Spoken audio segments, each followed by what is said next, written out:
रूस यूक्रेन युद्ध से सबक लेते हुए एक और जहां दुनिया के देश अपनी सुरक्षा तैयारियों में जुटे हैं, वहीं भारत को अपनी समुद्री सीमा की रक्षा के मद्देनजर बड़ा झटका है। भारतीय नेवी को मजबूत करने के लिए जिस प्रोजेक्ट 75I के तहत 6 नई पनडुब्बियां हासिल करने की जो योजना बनाई गई थी, वो अब खटाई में पड़ती दिखाई दे रही है। और इस प्रोजेक्ट को खटाई में डालने का काम किया है भारत के ही दोस्त फ्रांस की एक ऐसी कंपनी ने जिस पर भारत को पूरा भरोसा था। ये वही नेवल ग्रुप कंपनी है जो MDL के साथ मिलकर स्कॉर्पिन क्लास की 6 पनडुब्बी बना रही है। इनमें से 4 कलवरी क्लास पनडुब्बी नौसेना में शामिल हो चुकी है और 5वीं का समुद्री ट्रायल चल रहा है, तो 6ठी वक्शीर इसी महीने समंदर में लॉन्च की गई थी। हिंद महासागर में चीन से मिल रही चुनौतियों के बीच नेवल ग्रुप का भारत के प्रोजेक्ट 75I से अचानक हाथ खींचना बड़ा झटका है, क्योंकि चीन भारत के दुश्मन पाकिस्तान को भी पनडुब्बियां दे रहा है। ऐसे में समुद्र में दुश्मनों से निपटने के लिए भारतीय नौसेना का मजबूत होना जरूरी है। ये पनडुब्बियां इसलिए भी जरूरी थीं क्योंकि ये AIP यानी एयर इंडिपेंडेंट प्रोपल्शन सबमरीन है।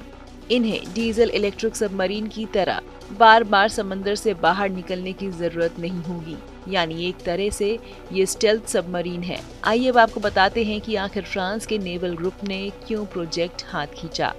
भारतीय नेवी को मजबूत करने के लिए तैयार किए गए P75I प्रोजेक्ट के लिए दुनिया भर की 5 बड़ी कंपनियों को RFP यानी रिक्वेस्ट फॉर प्रपोजल भेजा गया था। इन 5 कंपनियों को भारत की 2 कंपनियों स्वदेशी शिपयार्ड्स मझगांव डॉकयार्ड यानी MDL और L&T में से किसी एक को चुनकर भारत में ही इन 6 सबमरीन को तैयार करना था। इन 5 कंपनियों में फ्रांस की नेवल ग्रुप DCNS, रूस की रोसोबोरोन एक्सपोर्ट, जर्मनी की थाइसेनक्रूप, स्पेन की नोवंटिया और दक्षिण कोरिया की डेवू शामिल थीं। अब इस प्रोजेक्ट से तीनों यूरोपीय और रूस की कंपनियों ने अपना हाथ खींच लिया है। सिर्फ दक्षिण कोरिया की एक ही मात्र डेवू कंपनी बची है। वहीं सूत्रों की माने तो नेवल ग्रुप DCNS के प्रोजेक्ट से पीछे हटने का कारण कंपनी ने समझौते की टर्म और कंडीशन को बताया है। आपको बता दें कि हिंद महासागर में चीन से मिल रही चुनौतियों के बीच पिछले साल यानी अप्रैल 2021 को रक्षा मंत्रालय ने भारतीय नौसेना के लिए 6 नई स्टेल्थ पनडुब्बियों के निर्माण का रास्ता साफ कर दिया था। रक्षा मंत्री राजनाथ सिंह की अध्यक्षता वाली रक्षा खरीद परिषद ने स्ट्रैटेजिक पार्टनरशिप मॉडल के तहत प्रोजेक्ट 75 इंडिया को हरी झंडी दी थी। इसके बाद जुलाई 2021 में अब रक्षा मंत्रालय ने इस प्रोजेक्ट के तहत 6 कन्वेंशनल स्टेल्थ सबमरीन के लिए RFP जारी की थी। इस प्रोजेक्ट की कुल कीमत करीब 43,000 करोड़ है। आपको बता दें कि प्रधानमंत्री नरेंद्र मोदी 2 मई को 3 दिवसीय दौरे पर फ्रांस, जर्मनी और डेनमार्क जा रहे हैं।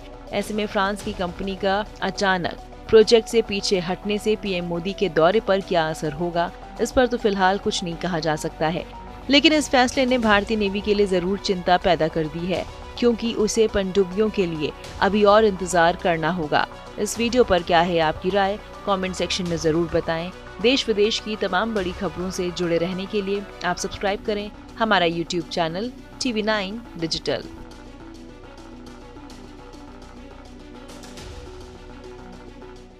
परवाह देश की, सोमवार से शुक्रवार रात 10 बजे TV9 भारतवर्ष पर।